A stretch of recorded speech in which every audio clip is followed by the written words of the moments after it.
Hey guys, I messed up. I lost the only man I've ever loved due to my selfish ideas. I hate that I hurt him, but even worse, I hate that he left. I wished he had stayed so we can work through my mistakes.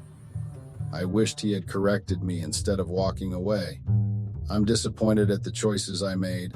I had a friend, a caring partner, a gem of a husband, and I chose to burn it all on a stick for some meaningless sex. I was 19 when I met my husband. He was 21. We met at a library. I had never been in a relationship before him, never even gone on dates. I was quite kept to myself, and because I was in uni to learn, I didn't want to get carried away. He first approached me at the shelves, said the usual, "I've been seeing you around and I think you're beautiful. I want us to get to know each other. Can I have your digits?" I turned him down clean, immediately. I didn't want to give him my number. I didn't want to know anybody in the school. I just wanted to breeze in and breeze out with my degree. Over the next few months, he would walk over to the table where I was with my friends and take a sit. He usually came with a novel, but sometimes he wouldn't and would spend time engaged in conversations with my friends. It wouldn't take long before I got accustomed to seeing him every day, watching him watch me as I read and seeing him talk gracefully with my friends. One day, he didn't show up. I was worried. I asked my friends who we always sat together at the library if they knew anything, but they all said nothing. The only one who answered me said, "You know his life does not revolve around you, right? He's probably tired of waiting on you and has gone back out." I didn't know why those words hurt me then, but I knew later down the line. It was because I was slowly falling for him and being told he might have moved on hurt. I didn't see him the next day also. I asked my friends if they had got his number, so I would reach out to him. Maybe he was sick. Maybe he was at a hospital or something. But they all told me that none of them took his number, because I specifically asked them not to. Weird, right? The day after that, he came again, as he always did, walked in with his boys, bade them goodbye, and walked straight to the shelves. He picked up a CIT 301 textbook from the shelves and walked towards us. I still remember what course it was, because that was the first time I actually cared to see what books he read. "Hey, what happened to you? Didn't see you 2 days in a row," I said as he sat down at our table. "Oh, she speaks," he responded as the table burst out laughing. "I am actually being serious, I didn't see you for 2 days. I was starting to get worried," I said as I took off my glasses. I looked him dead in the eyes for, I think, the first time ever in however long the semester was. He stared back at me, first surprised, then he smirked. He was really handsome, almost like a cartoon character. I wondered why it took me that long to see it. He had an average build, which he made up for with his profound gorgeousness. He had these blue eyes that one would get lost in, and for someone who stood at a mere 5'9", he had a tall personality. He had a very deep, raspy voice. I remember holding him when he spoke sometimes, because his voice vibrated every part of my body. It was silly, but it was silly things like that that I miss right now. "You, worried about me?" he said after the pause. "I would believe you, but I'm not even sure you know what my name is," he added. "Stanley," I said immediately. My friends at the table laughed again. "You see, you don't even know my name," he said as he started laughing also. "That's a nickname I got from junior high that followed me all the way here. Besides, it's not Stanley, it's Stan Lee, like the owner of Marvel Comics," he added. He got up and changed tables. He sat alone. I'd never seen him sit at the library before he started to move to me, and never have I seen him alone, ever. I felt like I heard him because I didn't know his name, and I felt bad that I heard him. I kept looking at him from time to time, biting my nails and hoping he'd come back to our table, or at the least even look back at me. He spent the next 3 hours buried in the books he got from the shelf. Exams were close, so it was understandable that he'd do so, but somehow I felt I was the reason why he had to divert his attention elsewhere. You know, if you miss him that bad already, you should go talk to him, my friend Sophia said to me. Go talk to him? No way. I put my glasses back on and went back to my books. I already understood a lot of the things in that book, and that was my last bus stop in exam preparations, so I just kept flipping through it, contemplating if I really should go talk to him. I gave in, stood up, and walked towards the table where he sat. Come back, I'm sorry, I said, in what he went on to describe as the cutest, anime-type apology ever. He looked up at me, raising an eyebrow, the way he did when he wanted someone to repeat something. I sat down at the table in front of him. It was hard to start a conversation, and he noticed, so he told me it was nothing. He wasn't angry at me or anything, although he wasn't happy that I didn't know his name. He told me that he went to sit alone because he had a test to prepare for. He said the lecturer was strict and was tight-fisted with his grading. He told me he needed to pass the course if he didn't want to be held back an additional year. Then he added that he would have stayed at the table, but figured he'd spend his time looking at me rather than reading. Okay, so what's your name then? I asked. He put the book down and looked at me, all smiles. Danielle? Meet Daniel, he said, as he reached out for a handshake. I always thought Danielle and Daniel to be the best couple name. I still do. I just don't know why I blew this up. I got up to leave. He reached for my hand. I remember being shook to the core. Lol. If you'd like to be somewhere other than here, I'd like to take you out tomorrow after my test, he said. I was really happy deep down that he asked me on a date. I knew if he had done so earlier, I most likely would have stonewall declined him. But here I was flustered, having butterflies in my tummy for this young man. To be sincere, I wish I had a time machine. I would have done a lot of things differently. I would have listened to him, would have put more effort into making him happy. I would have been less selfish. Now here I am, seeking some sort of sympathy from strangers while I cry and reminisce on the good times I shared with my Daniel.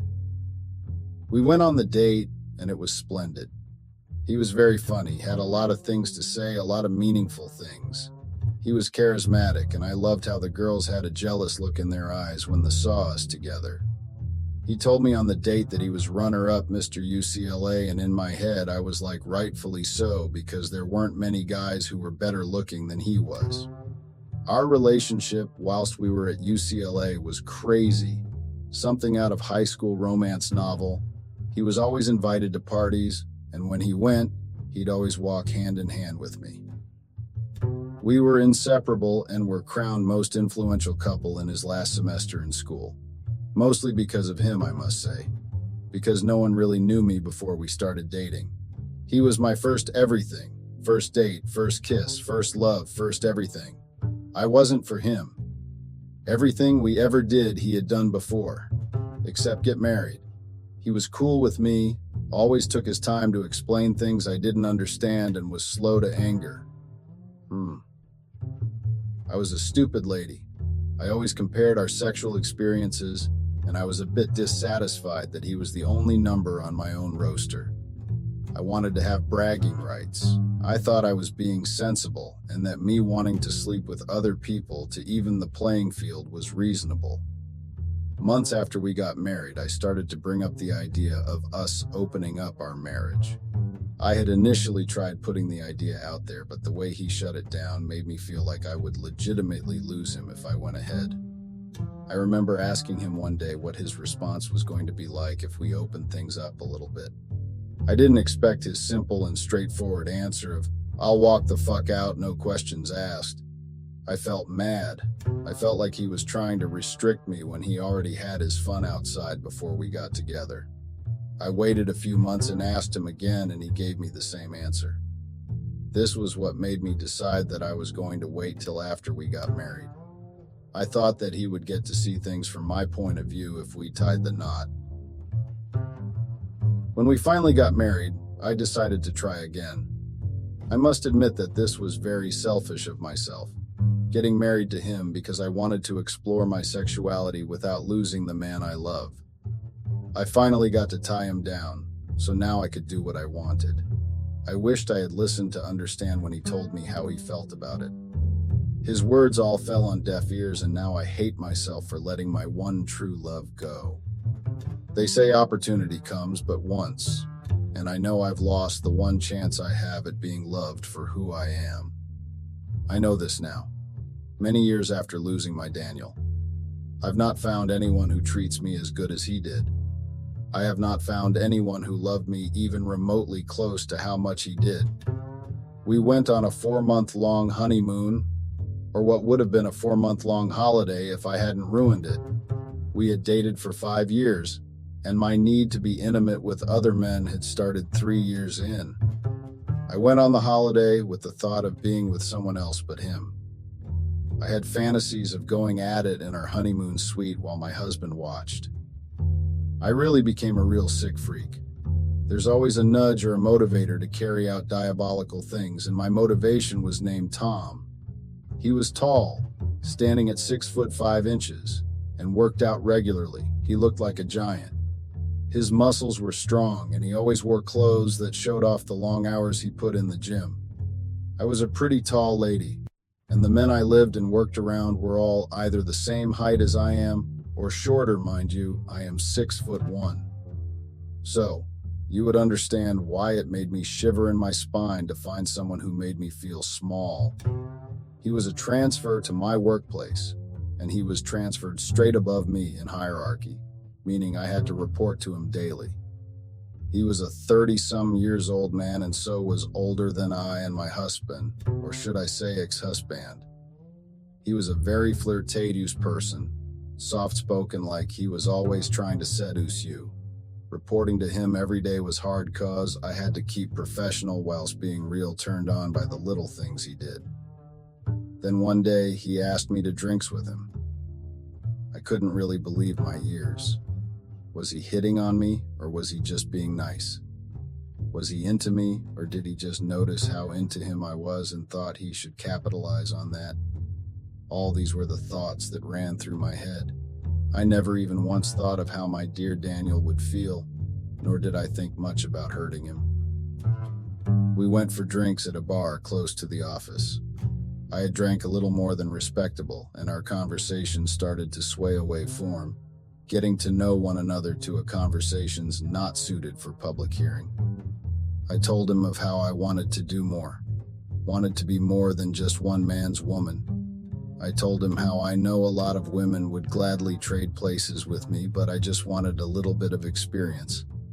I told him everything, from wanting to open up my marriage so that I could find sexual liberation without feeling guilty, down to me having a crush on him. He asked me if I've discussed with my husband, which I responded, yes, but he doesn't see things the way I see them, and he said he'd walk out if I did so. Tom then said something that resonated with my foolishness. I must admit now that then I was looking for anything that would relieve me of the responsibilities of my frivolities. I think you should stop saying it like you're asking him and start saying it like you're telling him. I think it's better he opened up the marriage for you to have your fun than for you to do things behind his back.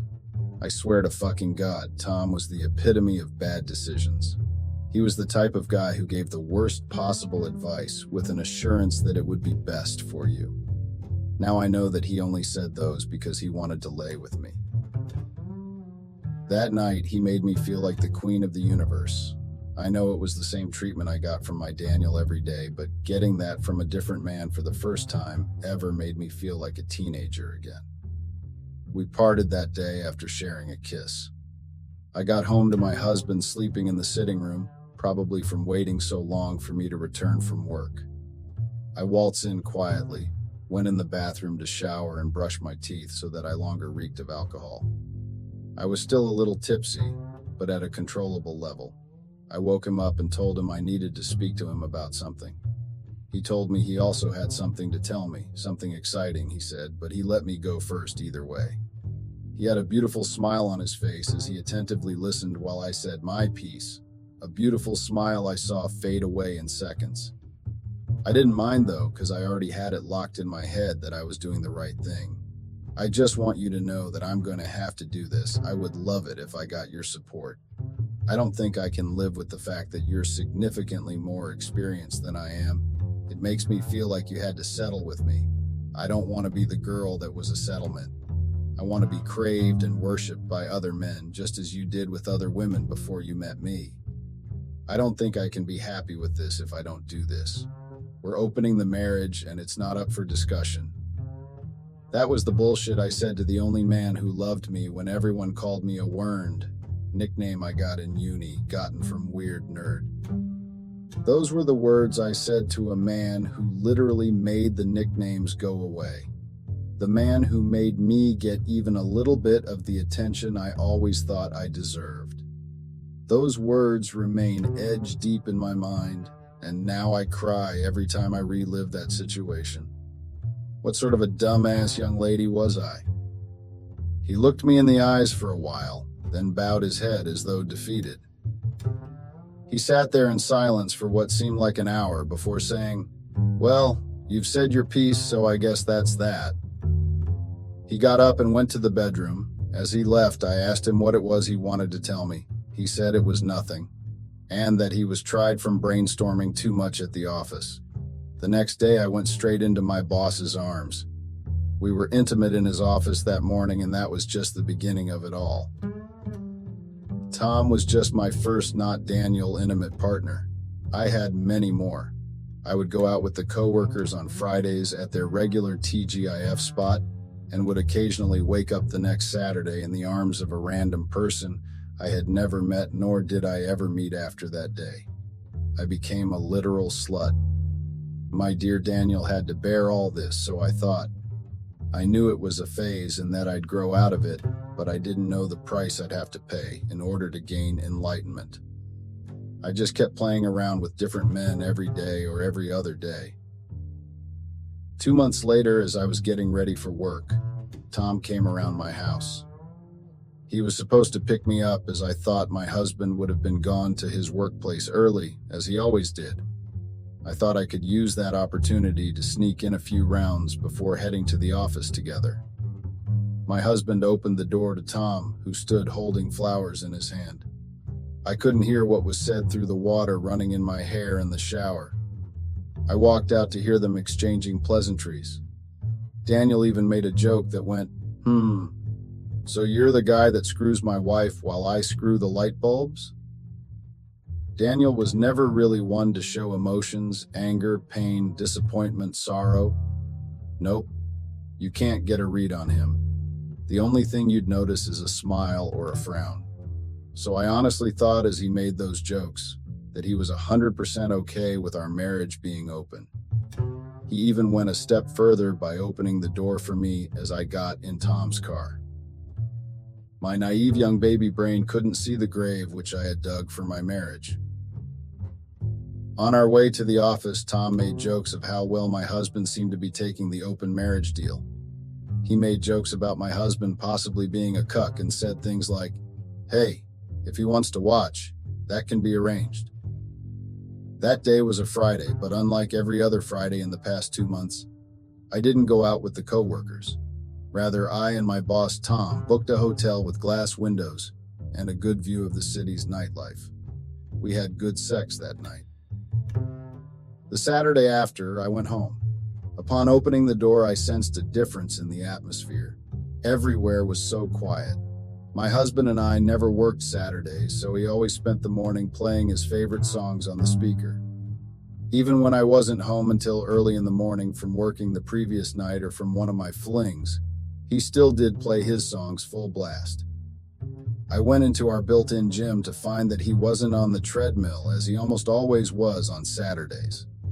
Then I went to the kitchen to see if he at least made coffee like he always did.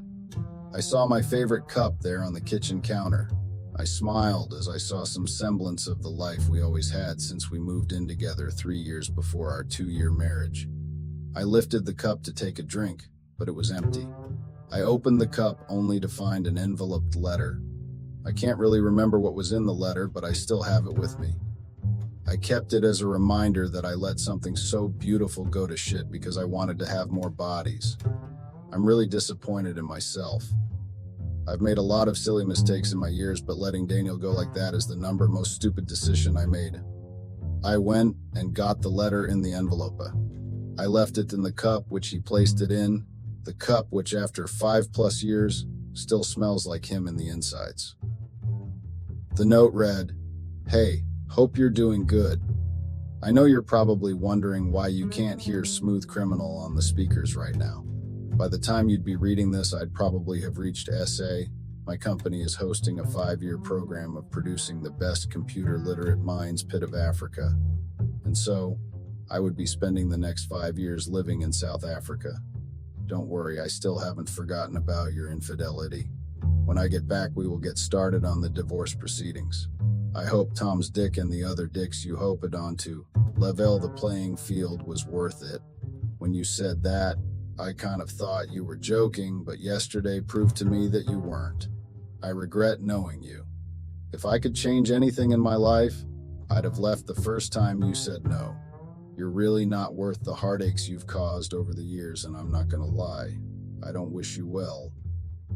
Alongside the note was a flight ticket dated for that Saturday, June the 7th, 2014, and a passport, which was for me. At the back of the flight ticket was a note that read, "Remember the news I said I had 2 months ago? This was it. My company was going to sponsor both our stay in South Africa. They were also willing to give you a job." At the bottom of the cup was his wedding ring. My whole world came crashing down in front of me. I spent the rest of the day staring at the cup. I couldn't eat. I couldn't drink anything. I just stared at the cup. What followed was a long year of depression as my world slowly started to fall apart. Starting with the next day when Elias, Tom's best friend and longest friend, came over to pick up all of Tom's belongings.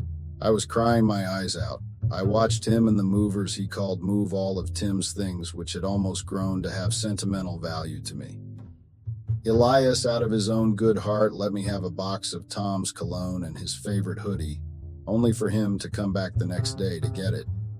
He walked in that day. I was still dressed in the outfit I went to work on Friday in.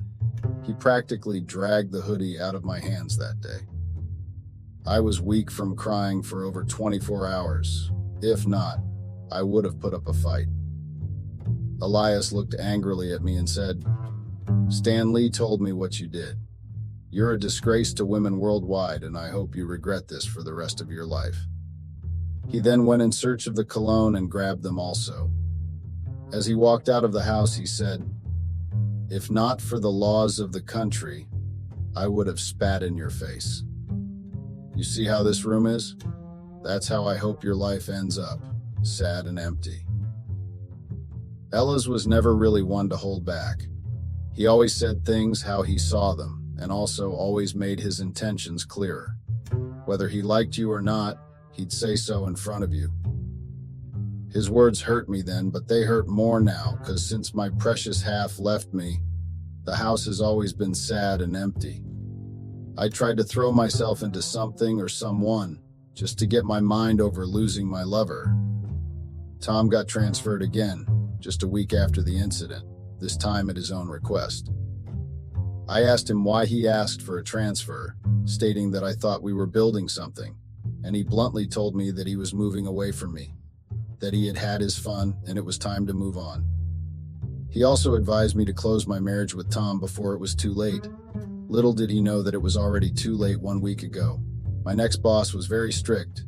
It didn't take long before I got queried for my mishaps due to being very unstable at the time, and because I wasn't fucking him. It wasn't long before I got sacked. My parents divorced me. Elias had told them what happened. They were very religious people, and also were both ministers at the church I grew up going to. In their words, they didn't want to be associated with any prostitute who would throw her marriage down the drain, just so she could feel another man's hand running down her thighs. As for closer, I never got one.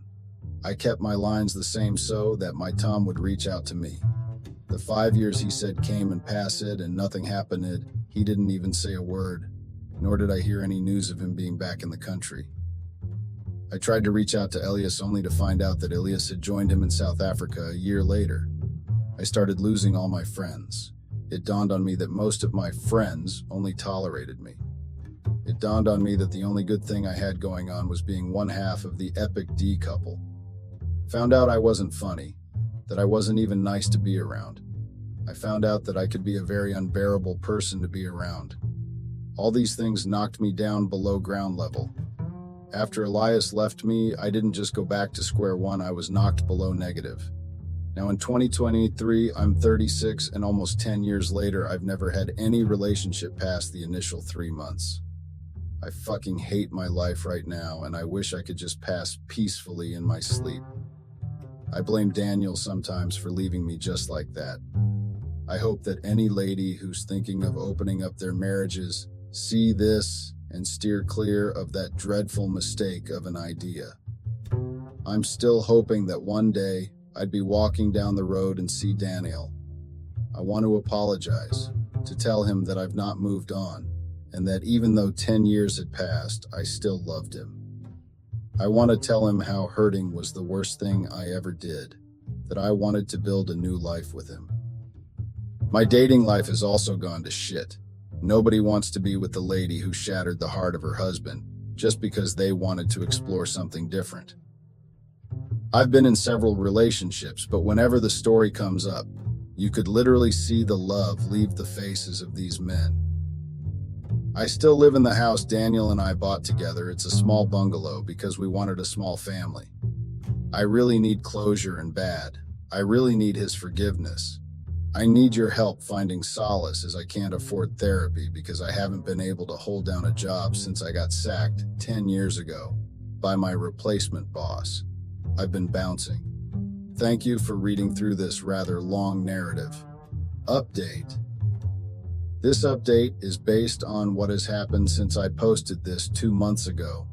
For those who didn't see the previous post, this is an update on how my husband, or ex-husband, depending on how you view things, left me when I decided I was going to open up our marriage. It has been over 9 years since he left, and in those years, I have seen how I am literally nothing without him. I lost everyone who was close to me, mostly because they adored him and we were only around me because they had to. Well, for the first time since he left, things have started to change for the better. First of all, I think he saw the previous post, because not so long after I posted here, he called me. I was happy to hear his voice after such a long time. I missed that raspy baritone of his that always vibrated my body. We talked for hours and I cried. Just listening to how much I hurt him really did a number on me. He said he didn't believe I was going to do something like that. He said he initially thought it was one of my late April Fool's pranks. He said a part of him died when he saw and had that conversation with Tom. He said he felt like a cuck, and that was mad at himself for staying until I broke him. He told me why he decided not to come back after the initial 5 years. He said that it took him the whole time to get over me, that at the end of the program he had started to be happy again. He said he didn't want to see me again because being in the same room with me would jeopardize his happiness. I in turn told him how my life had gone. Throughout what seemed like a 2-hour conversation on the phone, I cried. We talked about the good old days, and I cried because I really let this man go. At the end of the conversation, he told me he would be in the US in a week, and that he would come see me in the house. He did come to the house in a week's time. He came to drop off the divorce papers. He saw how miserable I was in the house. He saw the cup with the letter and his ring still at the bottom. He saw how the rooms which he emptied remain empty, even almost 10 years later. For the first time since I had known him, I was finally able to get a read on his emotions. Pity. I saw pity in his eyes. He asked me about my life and I told him more things that I hadn't already told him over the phone. He asked about Tom, calling him tall, ugly, buff man. I told him how things went, how Tom came, slept with me for 2 months and left. He kissed his teeth, something he had probably learned from his time in Africa. He shook his head and said, "So 2 months of sex was what you threw a 7-year relationship out the window for?" Then he asked me how the sex was. In all honesty, I have never had someone who treated me better than Daniel did in bed. He knew me in and out and knew how to get me where I wanted to be. He wasn't like all the other guys who simply wanted to come and go. I was sad to admit that I had thrown everything that made me who I was, just for something Daniel even did better than all the other 14 men I had slept with along the line. In his pity, he offered to pay for me to get therapy. He said he had moved on, and that I also deserved to move on, too. He made me feel like the world revolved around me, one last time. Then he left. We have now finalized the divorce, and I'm 1 month into the therapy sessions, all thanks to Daniel. I thank God for the perfect gift of a man that he brought along my way, and I still hate myself for ruining it. Although now it's time to focus on being a better human. It only took me 36 years. I thank you guys again for reading this. I hope nothing else would occur to make me want to come back to this. I hope now that I can finally move on.